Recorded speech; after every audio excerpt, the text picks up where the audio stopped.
Hi, everyone, and welcome back to another episode of Malice in the Mitten.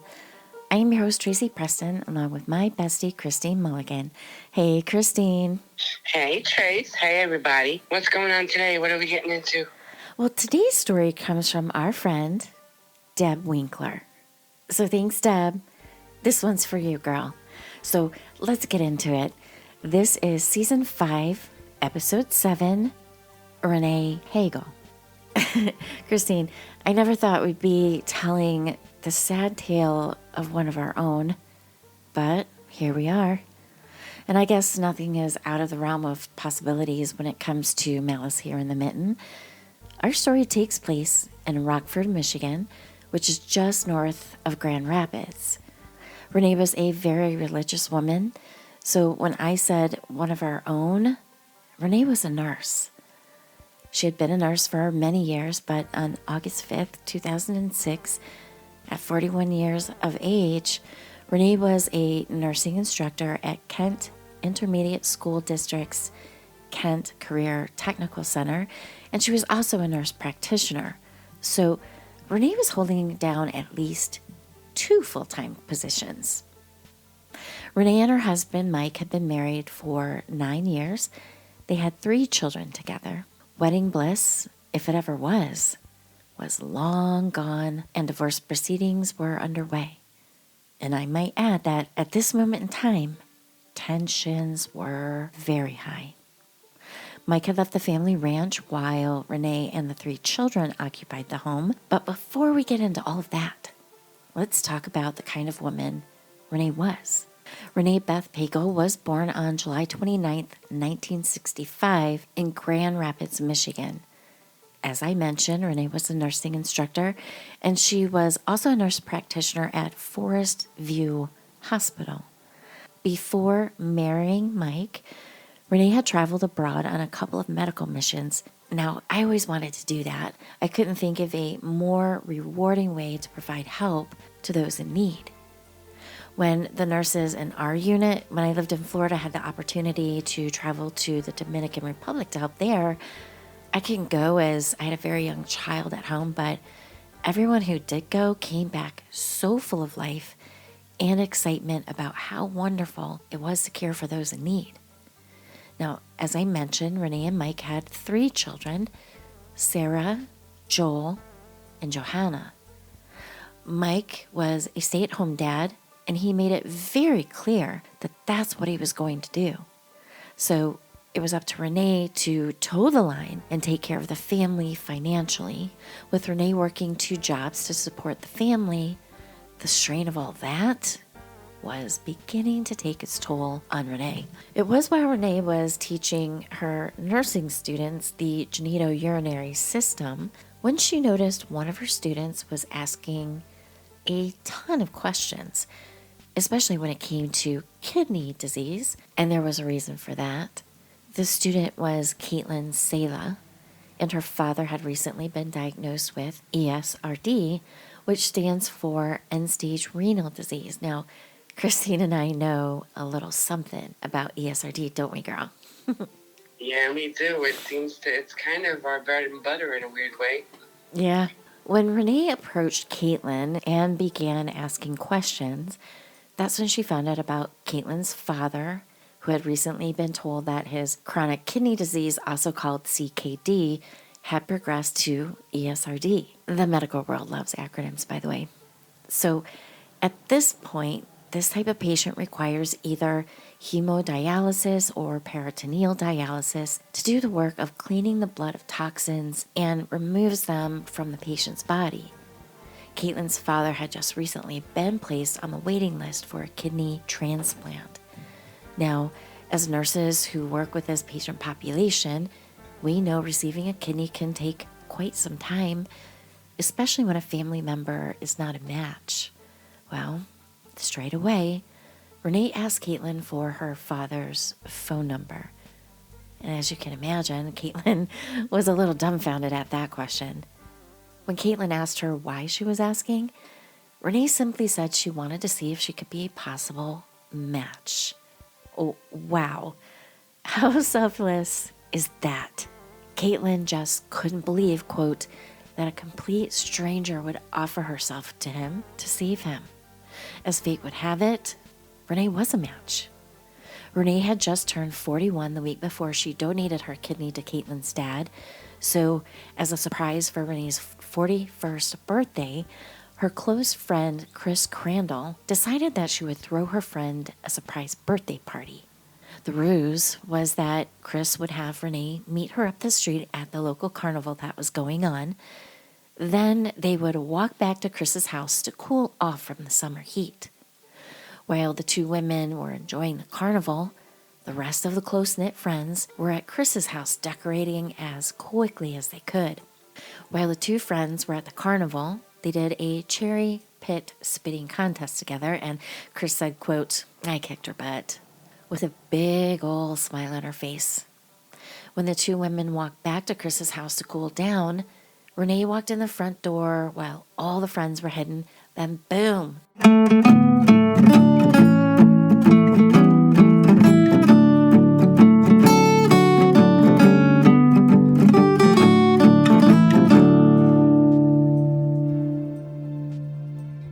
The ruse worked. Renee had no idea, and she was totally surprised. They got her. And this was just a day or so before Renee was scheduled to donate her kidney to Caitlin's dad. As I mentioned at the top of the show, Renee and Mike were separated at this point. So later that night, the three children went to stay with their father while Renee was in the hospital and would remain there while Renee recovered at home. The oldest of the three children was just 7 years old. The surgery was a success, and 4 days after her surgery, Renee was back home recovering. It was only 6 days after Renee had donated her kidney when she was a no-show at a local craft show where she was supposed to meet her friend. Not showing up after making plans was just something that Renee would never do. After multiple calls to Renee went unanswered, knowing that Renee had just had surgery, her friend was concerned that something was wrong. So the next thing Renee's friend did was contact Renee's father. She's like, "I think you need to go and check on her." "Yes, Christine, I hear you in my head." Why didn't the friend go check on her friend, right? Yeah, like, why didn't she just go herself? Why did she call her dad? Right, so the only thing I could come up with was that the craft show may have been quite a way away from Renee's home, and if someone needed to check on Renee, they needed to do it quickly, hence the call to Renee's father, who didn't live too far away. It's the only thing I could come up with. Okay. Well, that call was all it took. Renee's father immediately hit the road and drove as quickly as he could to get to his daughter's home. The house was dark and quiet. Renee was not answering her father as he called out to her. Finally, he made his way to her bedroom, and he found Renee lying sideways in her bed, only wearing a nightshirt. Blood splatter was everywhere.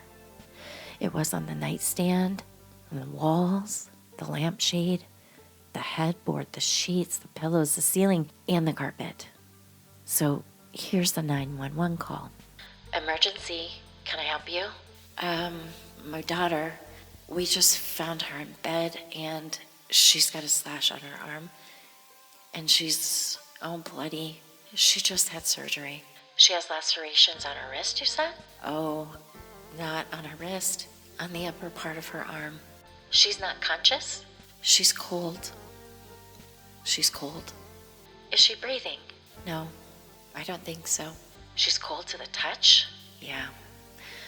I think she's gone." "Okay, sir. We'll be on our way." Detective E.J. Johnson from the Kent County Sheriff's Department was called and immediately headed to the Pagel residence. So here's a crazy little piece of information.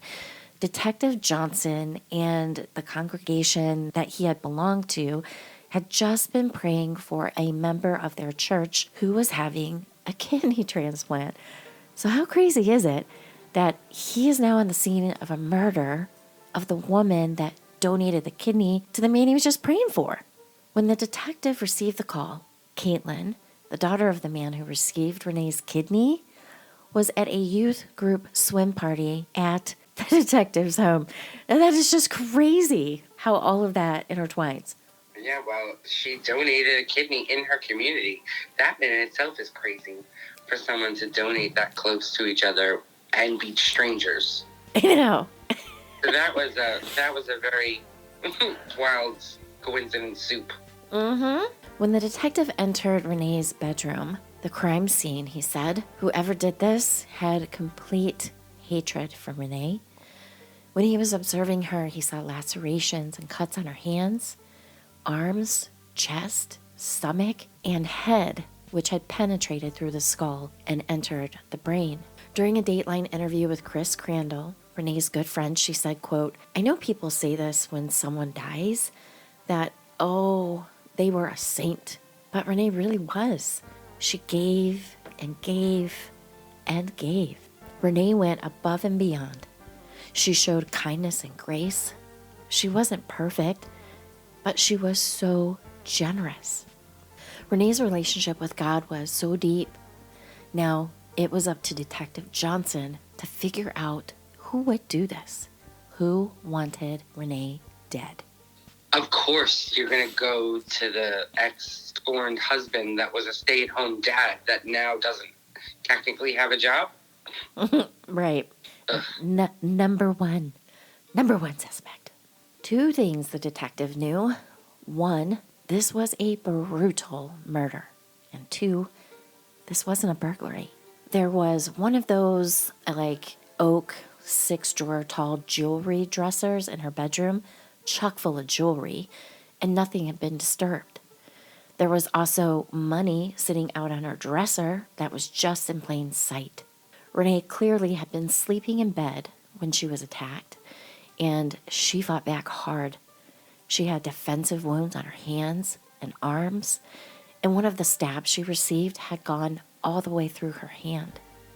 The fingers on one of her hands were almost completely severed. On the bottom of one of Renee's feet, detectives also noticed a defense wound there, as well as if she had been kicking at her attacker when her foot was stabbed. The coroner's report said that Renee had been stabbed more than 50 times. Talk about passionate rage. Yeah, that's definitely a telltale sign. Yeah. As in all murder cases, the detectives began their investigation with the people closest in Renee's life, and that person was her estranged husband, Mike Pagel. At this point, Mike and Renee had been separated for a year. When her children were told of their mother's death, they were simply told that their mother had passed away. They didn't know anything more than that until approximately 7 years later. At that time, Renee's oldest daughter was just 7 years old. Before Mike left the family home, the marriage was difficult.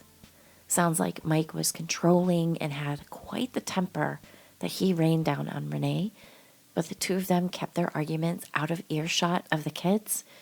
Even after the separation, the adults kept the children shielded from the realities of their parents' contentious relationship and what was going on during the divorce, which I'll tell you right now, it was not good. The night of Renee's murder, as I mentioned, the kids were staying with their father. His mother, so Mike Pagel's mother, was also staying at the home helping Mike with the kids. After leaving the crime scene at Renee's, Detective Johnson headed over to Mike's place to speak with him, but when the door opened, it wasn't Mike that answered. It was his elderly mother. She said that Mike wasn't home but would be home in approximately 30 to 40 minutes. Detective Johnson never said a word about what he had just seen at Renee's home. Instead, he wanted to know where Mike was last night. Mike's mother, Patricia, said that Mike and the kids had a bonfire and that the kids were just hanging out like they always did. Nothing out of the ordinary. She went on to say that the kids all had a kind of sleeping party in the front room, and Mike also slept in the front room with them. She also said that she had gotten up at one point in the night and saw them all sleeping in the living room, including her son Mike. But then around 3 a.m., she heard the door opening and then closing and thought this was because the dog was let outside. While the detective was speaking with Patricia, Mike arrived. He was notified that Renee was dead. He said, quote, We're not sure if it's from the surgery she just had or what was going on, but I need to talk to you. After their brief conversation, Detective Johnson returned to Renee's home as there was someone else that he needed to speak to. You see, Renee had a tenant that lived on the property. There was a barn, and on top of the barn was an apartment, and in it lived Mike Decker. The barn was approximately 30 or so yards away from the home, and Decker was home the night Renee was murdered. The apartment at the top of the barn was void of any windows. He just had a door to enter the apartment. He said he was home all night watching TV. He said he didn't hear or see anything. Decker at this time didn't have a job. He didn't have a girlfriend, and Renee's friends all felt that he was a little bit of an odd duck. Decker willingly gave his DNA, his fingerprints, and consented to have his apartment searched, and he also took a polygraph, which he passed. There were pictures taken of his hands and arms. His hands were clean, no cuts were seen. Some of Renee's friends thought Decker was interested in Renee and that he was behind in paying his rent. Mike hadn't lived above the barn for very long, just a few months before Renee's murder. He said he was, quote, downsized from his job. He was just having a hard time in life at this point, and then Renee was murdered. When he was asked if he had any interest in Renee, he denied that. He did mention that one night he could tell Renee was having a hard time and said, "Why don't we all just go out for a piece of pizza?" But Renee declined that offer. Decker was working odd jobs and doing the best he could while he looked for work. With this guy being on the property, the police were looking at him and looking pretty hard too. Decker fully cooperated with the police. No matter how hard the police looked and dug, there just wasn't anything there. Mike and Renee got along, and they got along well. In fact, Renee got along with everyone. But there was one person that she was wary about, and that one person was her estranged husband's brother, Bo Pagel. One of her friends said that Renee said, quote, "I just don't get good vibes from him." In fact, at her wedding, Renee had told one of her friends to stay clear of him. Bo made it very clear to Renee that he didn't like her. He was asked by Mike to be his best man at their wedding, but he didn't want anything to do with that. He did not approve of his brother marrying Renee and had even cut off his relationship with his brother for years because of this. One of Renee's friends even said that Renee was afraid for her daughters to ever be alone with Bo. She made it clear that she did not want her daughters to ever be alone with this man. When Bo's wife had passed, Renee commented to her close friend that she thought Bo may have killed his wife. She thought that Bo perhaps poisoned her. After this information was told to Detective Johnson, he hopped in his car and headed off to interview Bo. And I'm not going to discount Renee's instincts here. Clearly, there was something that she picked up on. When Bo was interviewed, he did reveal that he did not like Renee, and that he thought that she was not the right woman for his brother. They also learned that Bo was a trucker, but not an over-the-road guy, meaning long-haul trucking. So he would drive during the day and return home at night. Bo lived in Saginaw, which was about 2 hours from the home of Renee, so it's possible that he could have made the drive, killed Renee, then made it home by sunrise to go canoeing with his daughter. They pulled up Bo's phone records. They didn't see anything there, but he could have left his phone at home. So his alibi wasn't rock solid. The other thing Detective Johnson noticed was that Bo had a scratch on his right forearm. They photographed it and asked him what happened. Bo said his dog had scratched him. Now, I looked at the picture, and yes, it broke the skin along the scratch, but it was pretty superficial. And this was the only mark he had on him. Detective Johnson even followed up with the Saginaw police regarding the death of Bo's wife. He learned that Bo's wife had died of natural causes, so there's that hunch from Renee up in smoke. But her radar was up on this dude, so she may have been wrong about the poisoning, but was she? I mean, did they even test this woman for poisoning? I'll just leave that one right there. Renee had a sister, and her name was Michelle. The two sisters just were not close as the years had gone by. Renee and her friends both thought something was strange between her sister and her husband, Mike. Mike and Michelle would spend hours and hours talking on the phone, sometimes up to 8 hours a day. Michelle was very close with the children, but the two sisters would never spend any time together, just them. So there was not a warm and fuzzy sister relationship here. The bottom line was that Michelle was quite jealous of her younger sister, Renee.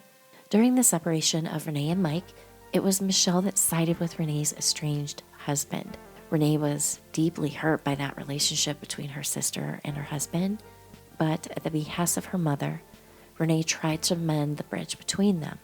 Renee reached out just before her surgery and requested Michelle to please be there for her when she woke up. According to Renee's close friend, the letter to her sister was quite lovely. She wanted to let bygones be bygones because they were sisters. But when Renee woke up from her surgery and asked her friend if Michelle had come, the answer was no. Michelle was interviewed multiple times during her sister's death, but there was nothing that implicated her. In the end, Michelle just wanted to stay close to Mike so she could stay close with the children. With all the information the detectives had, there was just nothing whatsoever that indicated even an inkling of an affair between Michelle and Mike. It was Mike who filed for divorce. He carried such disdain for his wife, who was working 2 full-time jobs supporting the family and their large home and acreage. He even made sure that she was served divorce papers right in the middle of teaching her nursing students in class just to embarrass and humiliate her. According to Renee's close friends, Mike was gaslighting Renee at every opportunity. Her friends also said that they felt Mike was planning to divorce Renee long before he talked Renee into purchasing their home and farm. At one point, Mike was only working 1 part-time job. Then he stopped working because he wanted to stay home to raise their 3 children. He avoided working so much so that he went back to college full-time to earn a degree just so he had an excuse not to work. Mike's plan, as far as our friends were concerned, was to get the home, the farm, the kids, and alimony from the divorce. He felt he'd earned all of it. He thought he had the perfect plan. But the family court judge basically told Mike that he has it all wrong. Mike was told by the judge that he needs to get himself out there and gain full-time employment, that he was going to pay child support and alimony, and that Renee was going to remain in the home with the children. And let me tell you, Mike was out of his mind. He was so mad. Renee told her friends that she has never seen Mike so mad before. He thought that he was going to get everything. He was enraged. This all went down just a couple of weeks before Renee was scheduled to donate her kidney. So hold on a second. We're not just going to bebop over all that crap real quick. So in the trail of discovery, while they're investigating this woman's murder, they find out and hear the story about how Mike, the stay-at-home dad, the one that had no job, he was the one that filed for divorce after gaslighting her about everything from dollars to donuts. And then he was enraged when he found out that he wasn't going to be treated like a single mom and get the house and the kids and everything else. Mm-hmm. And we're not just right off the bat assuming that he went and killed her. Like, he definitely had motive, and that was spite and revenge because he didn't get what he wanted. Yeah, he was right? He was mad as hell. That to me is just bonkers, but at the same time, like, if you think about it, that is what women stay-at-home parents usually do get. Yeah. And he get it. So on one hand, I want to be like, what, is he crazy? Why would he think he would get that? But on the other hand, if he was a stay-at-home parent, he didn't get treated like a stay-at-home parent. Mm-hmm. So that in and of itself is a little bit of a debacle for me. I know. You know? Yeah. I don't know. Okay. Well, I mean, I didn't interrupt. I was just like, wait a minute. Found out that he completely had a motive locked and loaded. Mm-hmm. Sure did. Cocked and ready to go.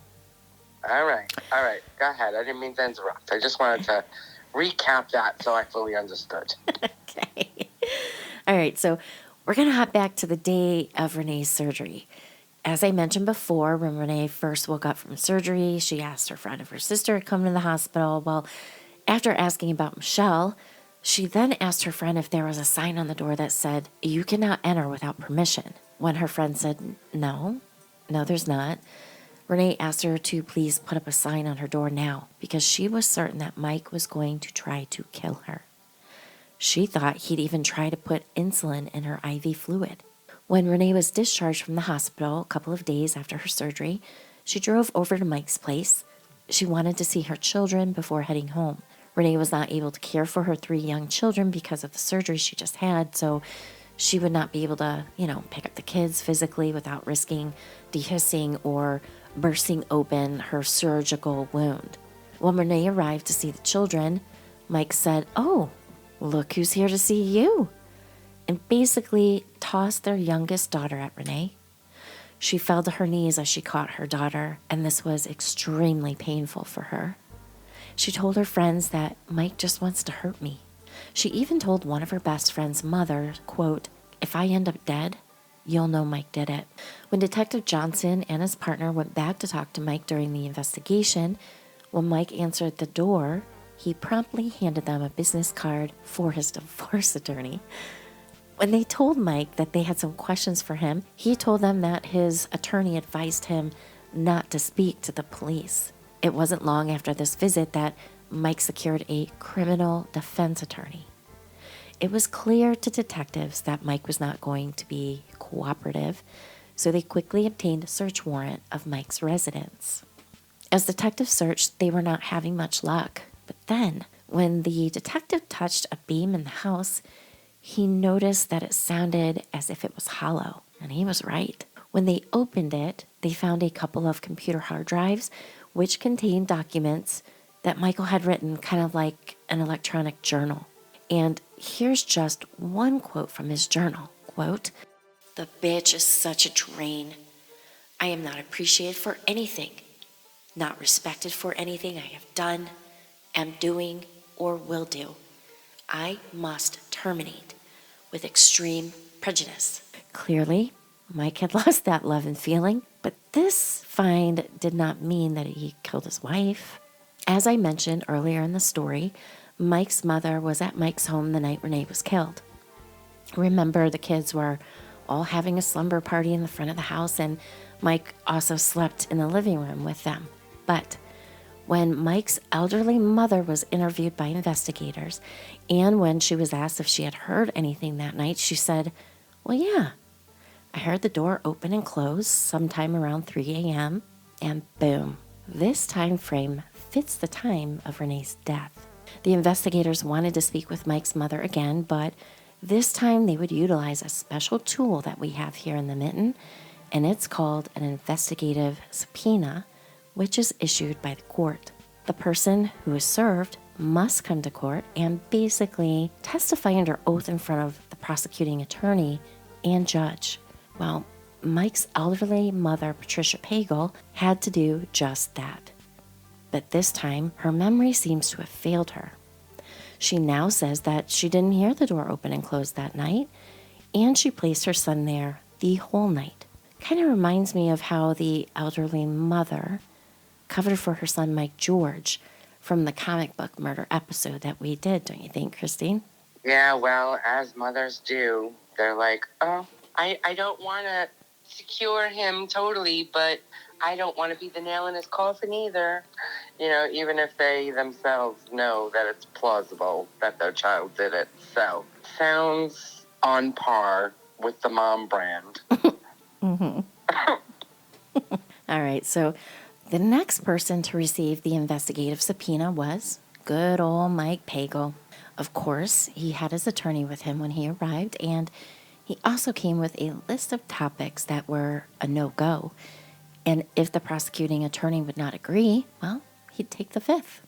This was what was on the list. They couldn't ask him about the divorce or his relationship with his wife. Yo, dude, this is a murder investigation of your wife. What in the actual? When asked if Mike remembered getting up the night of August 5th, 2006, he said he didn't wake up. He denied being at or in Renee's home on either August 4th or 5th. When he was asked if he killed Renee again, he said nope. When he was asked if he conspired with anyone to kill her, he again said no. The prosecutors said that talking and getting any information out of Mike was like pulling teeth. Mike was brought back to the investigative subpoena a second time and a couple of weeks later to discuss the journals found hidden in the beam of his home. His attorney advised them to take the fifth. No matter how suspicious they were of Mike, they just didn't have enough evidence to charge him. So Mike was free to move on with his life. And that's what he did. Renee's close-knit friends knew with 100% certainty that Mike killed their friend. And they did their best to keep the case of their friend's death alive. They would meet with media, hang posters. They even started a Facebook page called Justice for Renee Pagel. Renee's friend Chris would call the police on a weekly basis to check to see if there was anything new. But every time she called, it was always the same response. Nothing new. But that didn't stop Renee's friends. They decided that they would start to mail Mike scripture. They actually bombarded him with it. Here's an example. From Ezekiel 18:32. For I take no pleasure in the death of anyone, declares the sovereign Lord. Repent and live. To get away from everyone in town and away from the rumor mill, Mike packed up the kids and moved to Saginaw, which is a couple hours away. In fact, they moved around quite a bit to try to get away from everyone. As soon as the residents found out who he was and the murder of his wife, well, he'd pack up the kids and move again. In 2018, 12 years after Renee's murder, her cold case was given to a new set of detectives. Initially, there really wasn't anything that caught their attention, like an aha moment, but then something did stand out. There was a photograph in the box of papers, evidence and reports, as well as that orange flashlight detectives found in Renee's yard. Well, that was in there, and it had never even been tested. Like what in the actual, boys? Let's talk about the photograph that had been taken into evidence when Mike's home was searched. He was standing next to his refrigerator, and sitting on top of the refrigerator was a blue flashlight that looked exactly like the orange flashlight recovered from Renee's yard. And here's the best part. In the year 2006, that particular brand of flashlight was only sold that year as a 2-pack. 1 orange and 1 blue. No other color combination. And the kicker was, the batteries in both flashlights were from the same lot number. Boom! Gotcha. Oh my goodness, the smoking flashlight. I know. Crazy. I know. But the detectives needed more. As I mentioned, Chris Crandall, one of Renee's friends, the one who started the Facebook page, and the one who was sending scriptures on the daily through the mail to Mike, had been contacted by Bo, Mike's brother. He had sent Chris a friend request from the Justice for Renee page. She was like, whoa, what is this? She felt a little bit unnerved about it. She let it rest until the next day before responding to the request.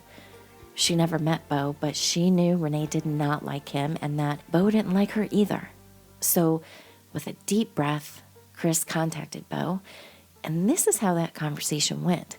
Now, Chris did contact investigators prior to calling Bo, and they recommended that any and all calls are to be recorded, and she was all in. Here's that conversation. This is Bo. Who's this? Hi, this is Chris Crandall. First off, I want to apologize. You guys are absolutely 100% right about Mike and how he is. He fooled us all. He's a liar. So, why are you calling me? Mike is starting to lose it, and something needs to be done. Do you believe he killed Renee? I don't know. I will. I don't know for certain, but I will tell you this. I will not defend him now. For whatever reason, in his drunk, warped mind, he thinks I'm out to get him. And he tells everyone this. and he carries a loaded gun on him at all times. Who do you think killed Renee? I got no clue, to tell you the truth. I couldn't tell you. Do you think Mike did it? Do I think Mike did it? I don't know. I don't know. I don't think so. I don't think he would have I don't think he would have the guts to do it. That's still a good question. Mike has got to be stopped. I am going to be his next victim. He's going to kill me at some point. So what is it, dude? You're stumbling over answering the question.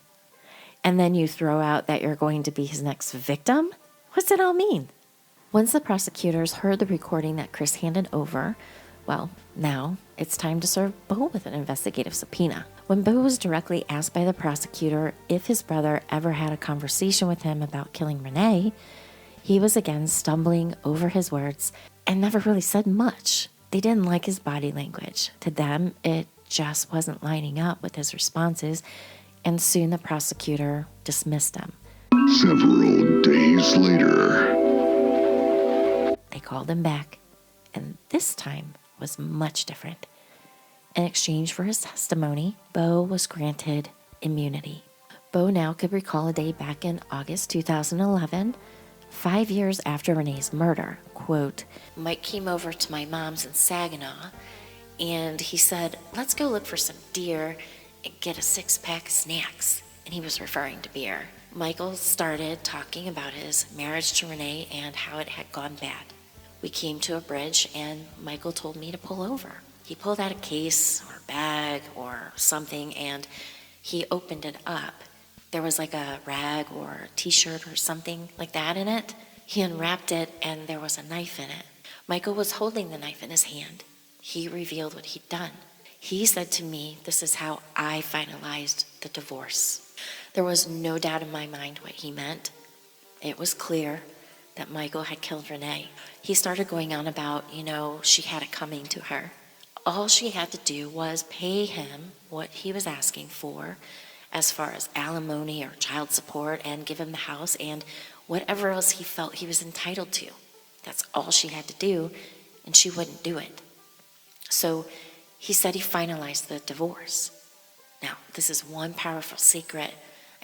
This is just more than I'm ready for, Then Mike takes the knife and he throws it in the creek. Then he turned to me and said, I fucked her up. And if you tell anybody, I'm gonna fuck you up too. After this disturbing car ride and conversation, and after dropping Mike off, Bo immediately went to talk to his mother, Patricia. He said, quote, right away I talked to my mom, and I told her what Mike had told me, and she says, don't do anything until after I'm gone. So clearly, Mom knew all along, because Bo said she didn't look surprised when she heard the news. That's the reason Bo stayed quiet all these years. A promise he made to his mother. Well, their mother had just died 6 months earlier, and Bo had kept his word to his mother, but now the time had finally come to get this big secret off his chest. But I want to add that I don't think the motivation was to help solve the murder of Renee and to be a do-gooder. No. This was Bo trying to save his own life. Yeah, because his brother was going to kill him, because his brother was aware that the only thing that kept him quiet was that their mom had asked him to stay quiet. Mm-hmm. Yeah. Bo was a little punk. He did not want to tangle with Mike. So that whole creepy feeling that Renee probably had about Bo was probably just because she vibed Bo's sketchiness whenever he was around Mike. Yeah. They probably had that relationship their whole life, where it was like a silent bully relationship, like sometimes as siblings have. Agreed. Interesting. Yeah. But now scared for his own life, so now he wants Mike to go away. Yeah, lock him up. He's after me now. Detectives asked Bo to draw a picture of the knife and to take them along with divers to the creek where he said he and Mike were and where Mike threw the knife. They searched for a total of 3 days, pulling out pieces of cars, pipes, and all kinds of junk. But it was the third and last day of the search. Finally, there was an item that they pulled out of the creek, and in it was a knife. It was stuck in the metal, tipped down, and the knife matched the drawing that Bo had provided. Now, when I saw the picture, it it kind of blew my mind a little bit. It was like this weird rusted piece of metal, and it was just like the knife was just, like if you threw it, the tip just went straight down and was sticking straight up. So it was just all perfect in its glory. It wasn't like laying on its side or anything like that. So after all these years, they finally had what they needed to make their move on Mike. Detective Johnson was the one that wanted to be the arresting officer. So Detective Johnson arrived at Mike's residence, read Mike his Miranda rights, the cuffs clicked into place, and Mike was put in the back of the patrol car. But before heading to the police station, Detective Johnson took a picture of Mike sitting in the back seat. He called Chris Crandall and said, quote, "You know how they say God is good? Well, guess who I have in my back seat?" And all she had to do was check her text message, and there it was, a picture of Mike in the back of the police cruiser. Now, here's a little bit of a twist. Mike's attorney reached out to the prosecuting attorney before pre-trial preparations were even in place. He said, "Let's work out a deal." But before the prosecutor did or said anything further, they wanted to speak with Mike's kids. He had 3 of them. The oldest was Sarah, who was 7 at the time of her mother's murder, while she was now 22 years old. The prosecutor wanted to speak with the kids and see if they were okay with the plea deal. They handed over all of the evidence to Sarah so she would finally know the truth of what happened to her mother. Well, the decision was made and a plea deal was struck. Mike pleaded guilty to second-degree murder and received a sentence of 25 to 50 years. At his plea hearing, Mike told the story of what happened back in 2006. Quote, "I was going through a divorce with my wife, and it was going from bad to worse. I was losing more and more time with the kids. The divorce was getting more and more contentious, and I was just at my breaking point. So in the spring of 2006, I talked with my brother, Bo. I asked him, what do you think the odds were of killing Renee and getting away with it? He said, well, they were better than half. And at that point, I made a bad decision. I didn't kill my wife. My brother did." What a dick. I said that I would pay him $100,000 if he would kill Renee. Well, this was a new twist that no one heard before. And guess what? No one believed him.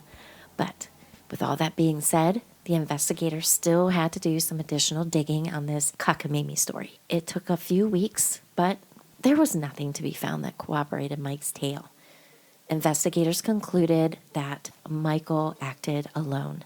Michael James Pagel is serving his time at the Saginaw Correctional Facility. In 2024, Mike is currently 59 years old with his earliest release date of February 5th, 2045. Mike would be 80 years old, and at his max release date, Mike would be 105, so there's that. If he makes it to 80, he may get out if they give him parole. You snuck into your wife's home and stabbed her to death because you didn't get what you wanted. You took the mother away from your 3 children, and now these children who meant so much to you are left to now live without you. Selfish, selfish, selfish. He murdered Renee on August 5th, 2006, and was sentenced on October 5th, 2020. You know, if Mike had just kept his big mouth shut, he would have gotten away with Renee's murder. Loose lips, baby. And thank the gods he finally threatened his brother, because had he not, justice would never have been served. Yeah, that's the wild part, is he actually did himself in by re-threatening his brother. Yeah. That's insane. And then, after all of that, and the brother is actually the rat that rats him out, then he tries to blame it on his brother to try and make people think that his brother was saying that he killed his wife so his brother can get away with it. Mm-hmm. That's some twisted stuff. Yeah. That's a little narcissistic-y. I know. Mike might have been a little narcissist. I know. I don't know. Just a little bit.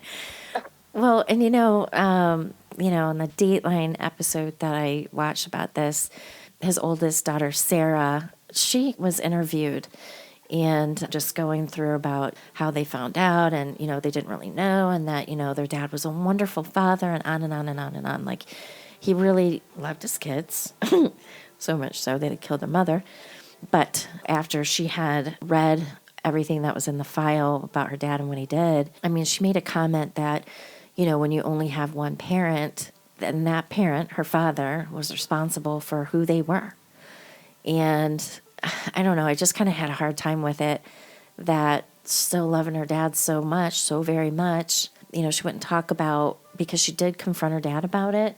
She did not feel comfortable about talking about what her dad said, why he did what he did. But to me, I just kind of have a little bit of an issue with it. I mean, I've never been in that situation where I lost my parent and now the only parent you have is the one that killed your mom. Like, don't you have an issue with him killing your mom? It makes you wonder, maybe because the mom was traveling. I mean, she went on a mission abroad and helped people, and maybe she worked a lot. I mean, she's a nurse, so we can relate to the fact that she had more than one full-time job. So when you're raising kids and you have more than one job and the kids are young, maybe the kids don't remember her all that much, unfortunately. Yeah, I'm thinking the same too. I mean, Sarah was the oldest and she was just 7. They don't know. They don't remember their mom, unfortunately. Yeah. Wait, 7 was the youngest, I thought. No, 7 was the oldest. Yeah, so they probably too. don't really remember much of her, unfortunately. Yeah, it's pretty sad because, all of her friends talked about what a loving mom she was and, everything she did. And it's and when I think about what you were saying, like if this was a woman who didn't work and did the kids and this and that, it would have been a different outcome. I mean, the husband would have been told, like, yeah, you're leaving. The house goes to the stay-at-home parent, and you're going to pay alimony and child support. Yeah, I mean, that's what would have happened if the genders were reversed. Mm-hmm. So that is a conundrum in this story. Like, was that what made him snap? Because I tell you what, if the genders were reversed in this story and the woman snapped, I think there would be empathy for her. As crazy as that sounds. Mm-hmm. I mean, murder is never the answer, no matter what, of course. However, if everything was fair in the land, Mike did get shafted. Mike was the stay-at-home parent that lived in the home with the children, that made the home. And Renee was the one that was running all over the place, working and providing the money for that home. But if the gender roles were reversed, Renee would have been the one that would have had to go get the stag pad. You know what I mean? Like right. the divorced dad apartment, while the kids and the mom stayed in the family home. Mm-hmm. It didn't happen here. Right. So if Mike was a woman and completely got shafted and had to go get a full-time job and figure out a way to see her kids, and then she lost her marbles and went and attacked him in the home, I don't know. I feel like there might have been more of a public outcry for the jilted, jaded wife. Yeah, I agree. And not for him, because he was not a wife. He was a husband. But technically, he was the jilted, jaded husband, society-wise, after a divorce. But then again, even as a female, if the female is the one that stays at home, and then the female is the one that files for divorce, and the female is not the one with gainful employment, maybe it wouldn't have gone that way. Because if the wife files for divorce, she's the one that technically wants out of the family home. Mm-hmm. So I don't know. I don't know enough about family law to say for certain how it would have, could have, should have. But I'm just saying, on the outset, the gender differences did make this whole case a little squirrely from the get-go. Mm-hmm. I agree. It would have been a different story had the gender roles been reversed. I agree with you. Yeah. And I get it. He was pissed. It makes it a little bit of a conundrum. Yeah. Yeah. And, I wonder also, because they weren't divorced, right? So did he end up getting all the proceeds from the selling of the house, because this place, they had a big piece of property, a couple of barns, horses, you name it, right? So if they're still married. Since he moves around a lot, but then again, maybe so, because he was able to move around a lot. So even though they didn't buy another home, he had to get money from somewhere. He wasn't employed. So where was he getting money for rent anywhere? Exactly. Get it. I don't know. Maybe his mommy. Maybe mom was footing the bill. But, I'm thinking. But what happened to the home and the ranch and all of that? It had to have gone to the kids. And if he had the kids, he probably would get something. He ended up getting it all in the end, didn't he? For a while. So, all right, everyone. Well, that's our story for today. Thank you so much for coming back and listening. We appreciate you as always. So, thanks, everyone. We'll see you on Wednesday. Have a great week. Bye. Bye.